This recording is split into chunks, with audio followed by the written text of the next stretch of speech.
this is my review of Night of the Comet. It became a cult classic sci-fi horror apocalyptic thriller in the 1980s. It has the similar beats of the what happens if the world goes to hell, even if it's a plague of zombies or body snatching aliens from outer space and that. And what is it like to be one of the few survivors left after when everybody gets wiped out and etc. And it's got creative merits to this film. And it stars the great talent of the 1980s with the likes of Catherine Mary Stewart. So many people knew her from The Last Starfighter and that dreadful rock musical, The Apple. And it also stars Robert Beltran from Voyager and ones other things. So yeah, Catherine Mary Stewart stars as one of the sisters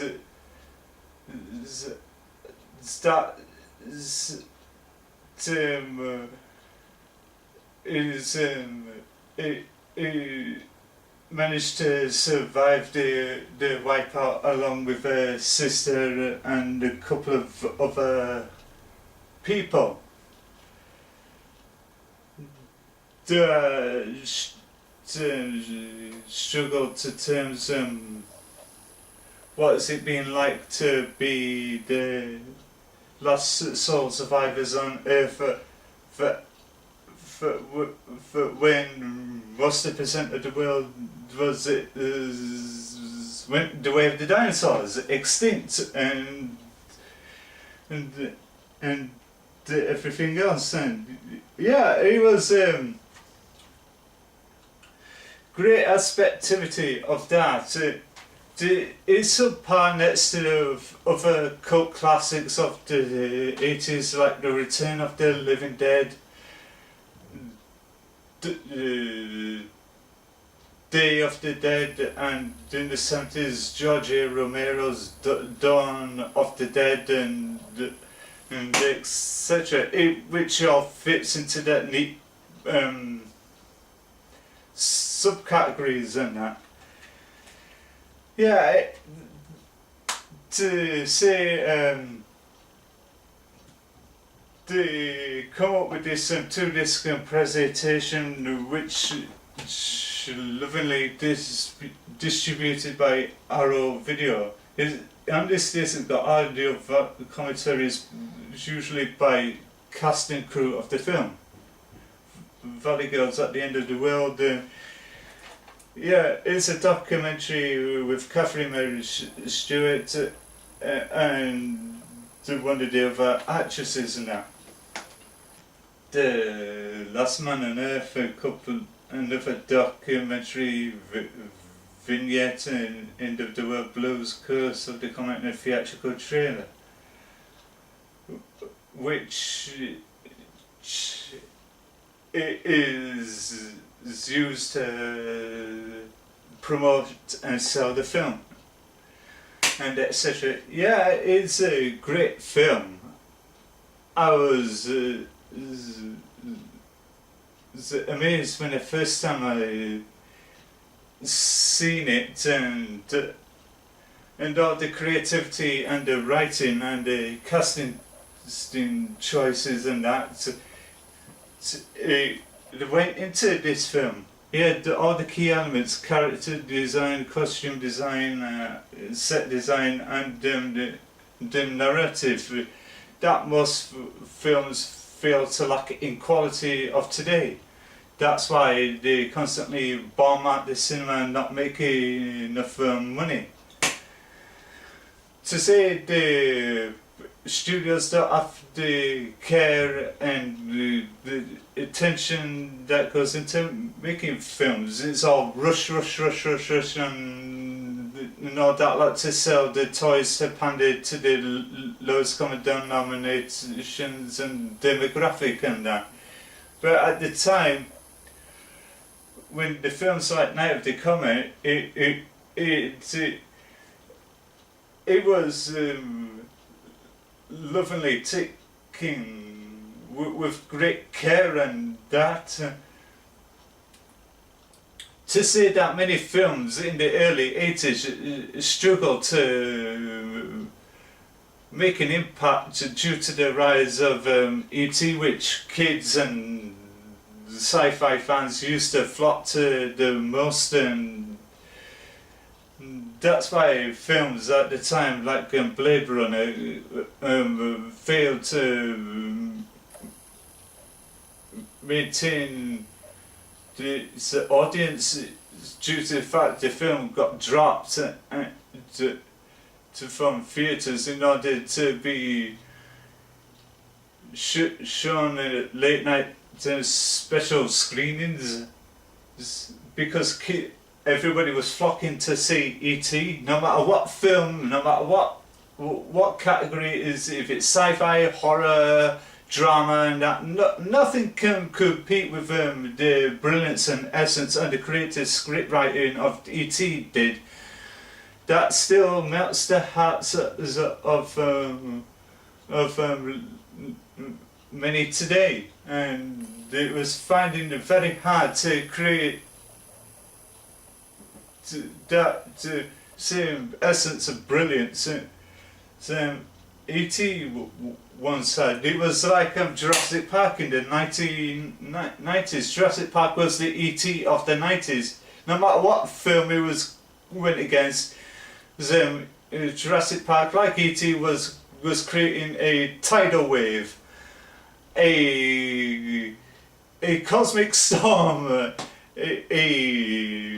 an earthquake that's so vast on a magnitude of 10.8 on the Richter scale, because it was so phenomenally successful. No other films could combat against it and wipe it out to shore and etc. And lucky enough, Night of the Comet came out in 1984, way after E.T.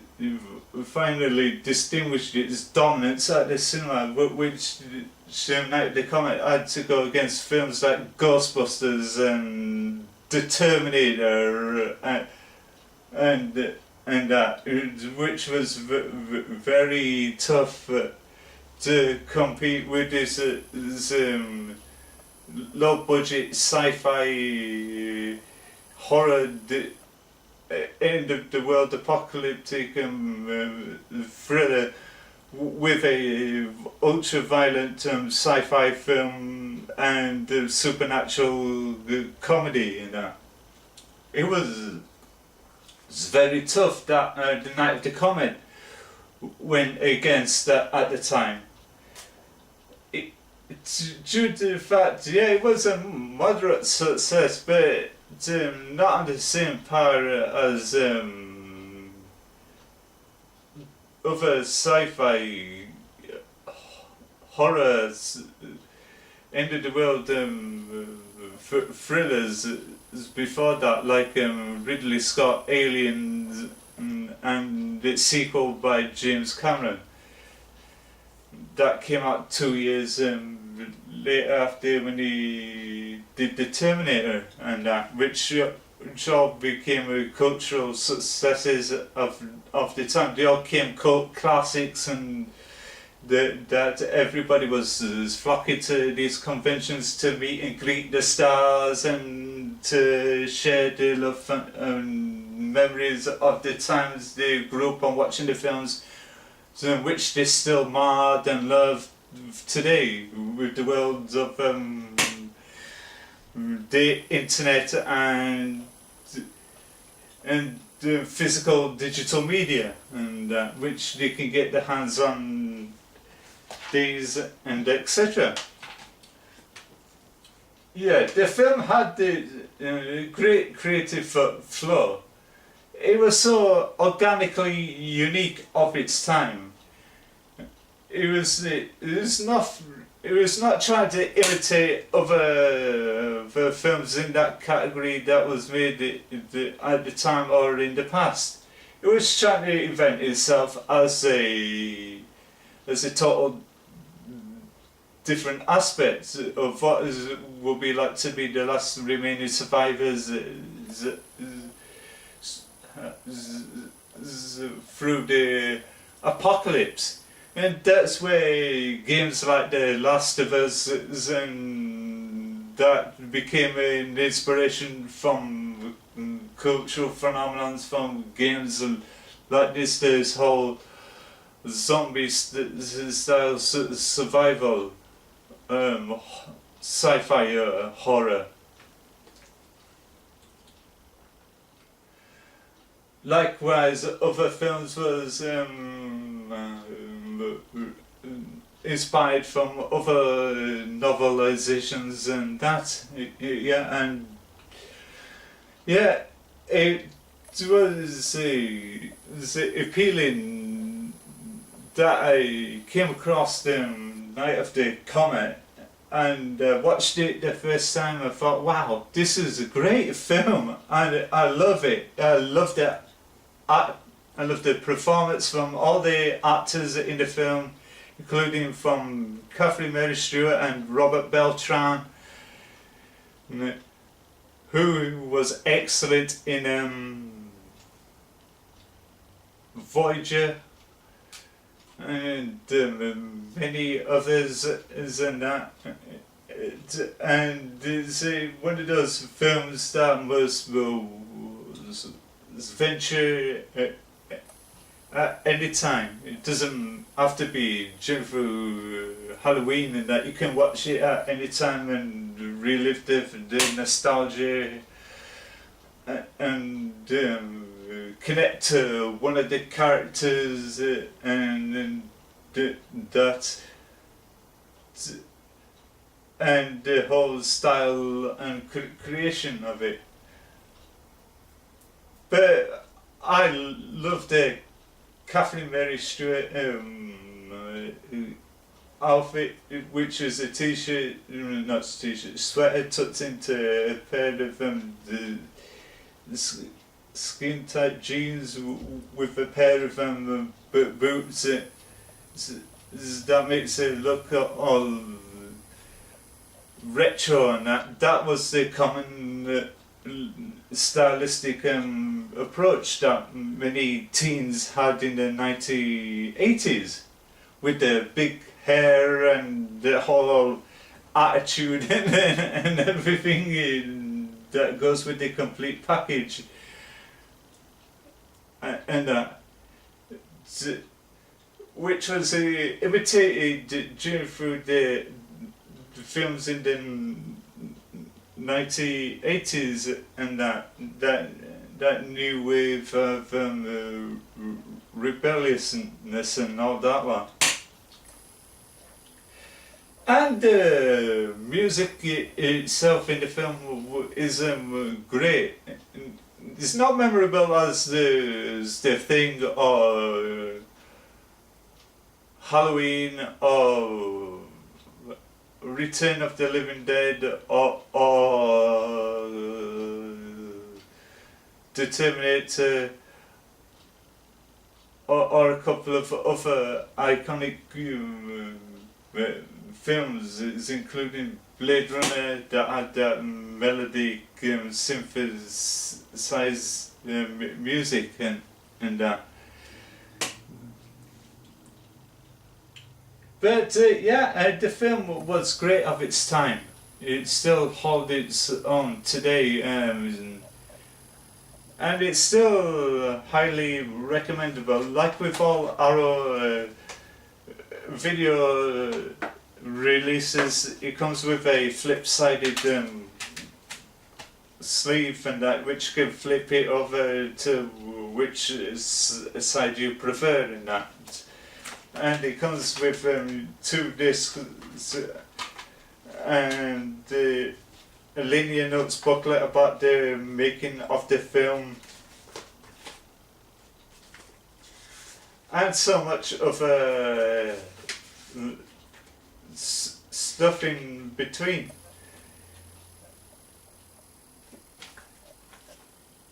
which this film became an inspiration of zombie survival sci-fi shows like The Walking Dead, or what we have today, which is a totally popular show. I haven't watched The Walking Dead, but I did see clips of it and that, which became a success in its own way. It's like Night of the Comet.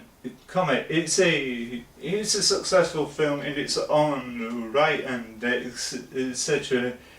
And to see that many people haven't quite heard of this. What is this Night of the Comet? If you have not heard of it, I suggest you go buy it from your local records store or a video game store, which they may have it there. It's a highly recommendable film.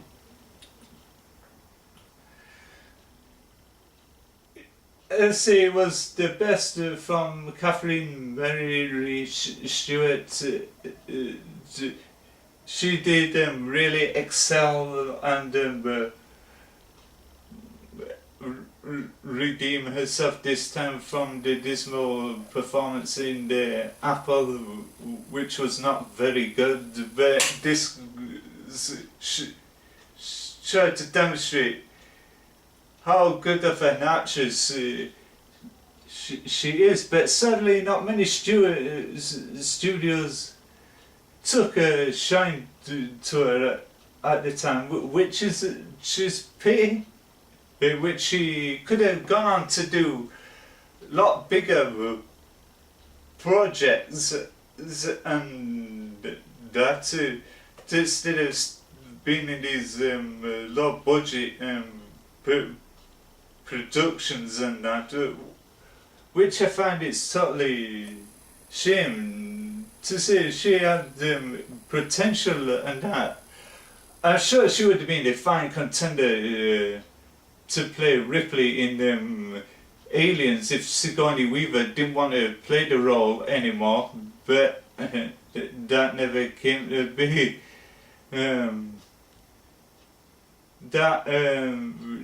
Catherine Mary Stewart would have been a great contender to replace Sigourney and etc. But I would love to see her audition for a role in the original Ghostbusters and etc. Then her career would have been different. She would have been known instead of being shoved aside to make way for these highly paid superstar actresses of the time.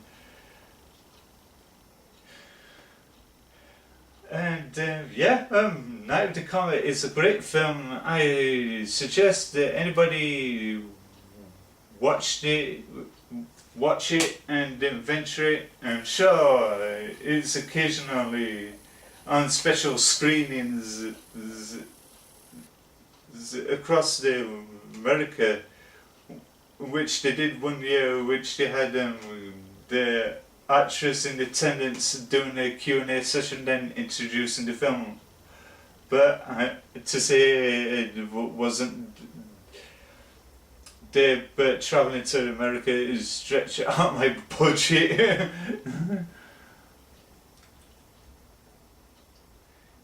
Yeah, and she's a hot must-have favourite to go see in conventions, no matter if it's in America or in England, and which fans will love to flock to go and see her and to share the fond memories of films like The Night of the Comet and Last Starfighter and a couple of other films that she did, and etc. And take on signed mementos and a photograph to give them fond memories of them meeting the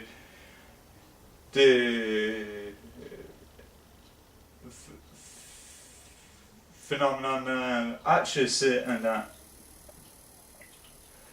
which she's in the list of my favourite actresses next to Sigourney Weaver, Michelle Pfeiffer for playing Catwoman in Batman Returns, and a couple of other actresses including Tracy Lords and Lucinda Dickey and all and that a lot. Yeah, and on the side with Jamie Lee Curtis and Olivia Newton-John and that. And not to mention, well, also to mention Glynis Barber for her role in Dempsey Makepeace next to Michael Brandon, which I'm going to do a retrospective review on that next week, and etc., which are going to go on about the all aspects of the creativity of the show and what it represents, and that's going to be part of the retro 80s series that I'm planning to do it bit by bit every Saturday, and that,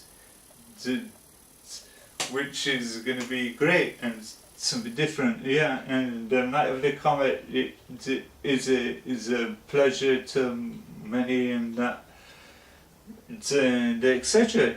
Yeah, go watch it. It's a fun 80s film, and that's highly recommended. To my rating, it's a 5-star rated film, and they give it 2 thumbs up, and etc.